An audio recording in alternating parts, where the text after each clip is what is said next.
Good morning. This morning we start the journey north towards Santa Fe. Hopefully we can make it to Santa Fe, kind of assess from there and see what our plan is. Making up some breakfast now. Cereal, Walmart parking lot. It's all about the little things. Pretty comfortable last night in the Walmart parking lot actually. This van is just, with everything insulated in those window panels, it just kind of feels like you're in a little room. You kind of forget that you're in a lot. It's nice that we have that kind of set up.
We are in Alamosa, Colorado.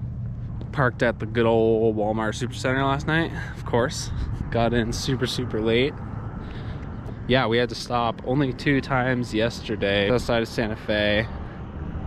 And then we stopped in Alamosa. And then we were gonna try and make it a little farther to last night, but we actually had some pretty more serious overheating problems on our way out of Alamosa, so we flipped a UE and headed back, stayed the night. I'm gonna get into the engine today and check everything out, and hopefully we can make it to Salida, which is an hour and a half away. But that's the plan. So yeah, good to be back in Colorado. Kind of crazy. We just like crushed through New Mexico. So yeah, only an hour and a half to go, and then hopefully we can get this whole thing figured out.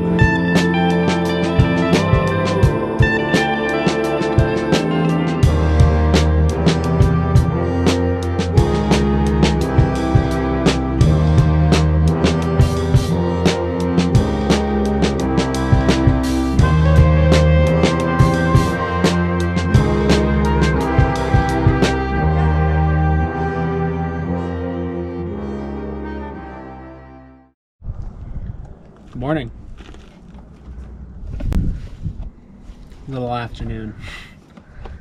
We are in Salida, Colorado.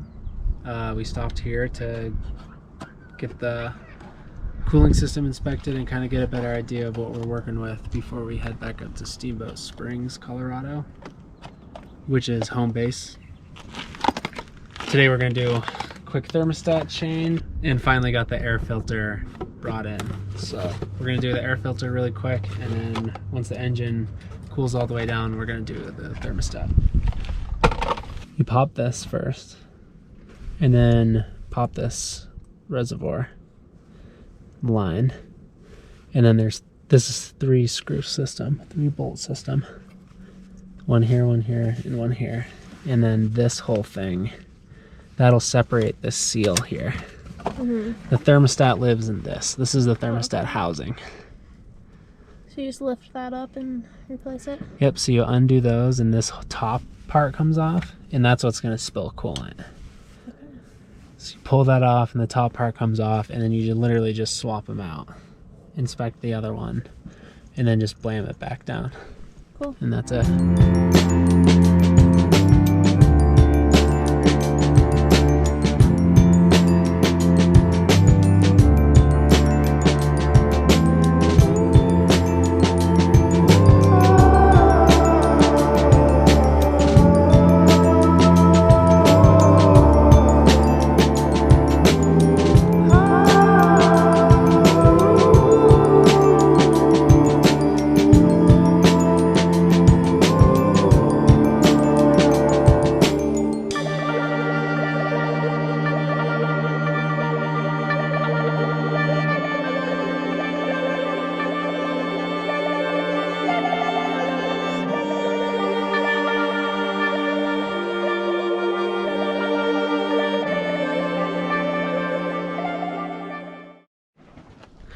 So why is window tint such a big deal? Well, window tint allows us to really black out our windows. First of all, heat, keeping heat off.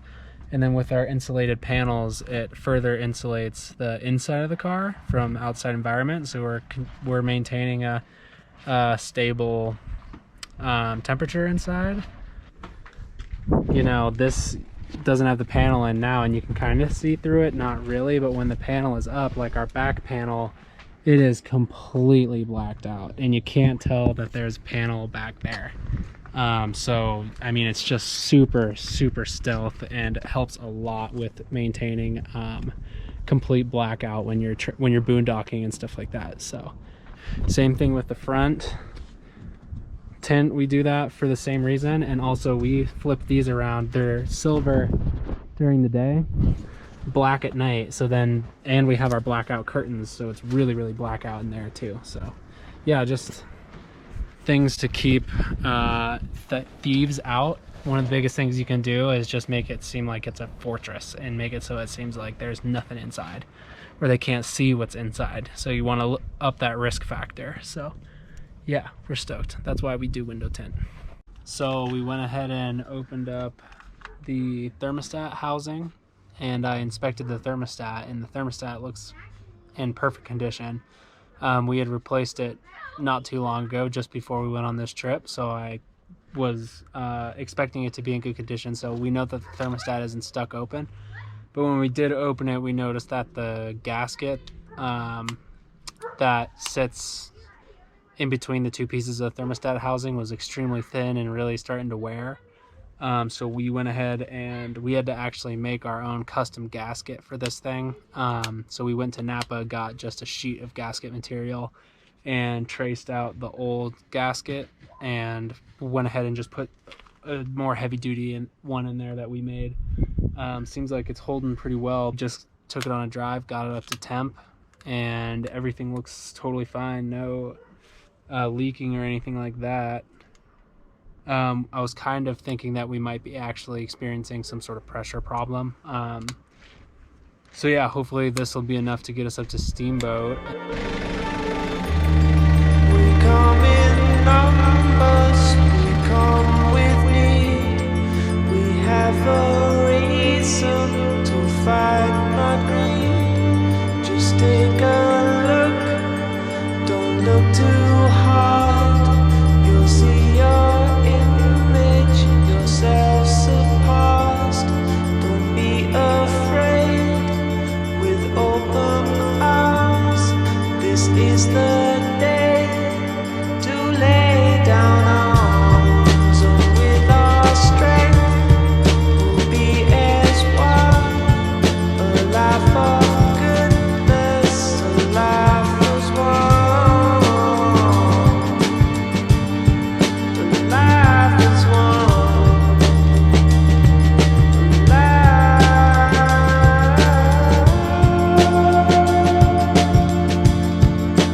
life as one.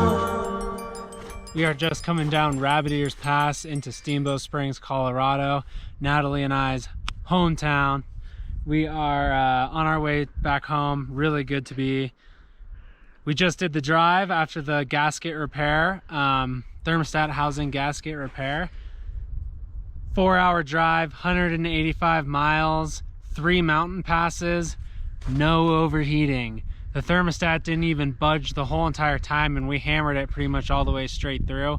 If it was gonna overheat again, this would have been the day it was gonna overheat. So yeah, no overheating, thinking that that probably was the answer to our problem. Really awesome, really stoked to see that. And yeah, but I think that we solved that cooling problem. It took 4 different mechanics to finally, I was able to pinpoint it myself down to the thermostat housing gasket. So pretty awesome, really excited. Natalie and I are both really stoked, and yeah, we're headed home.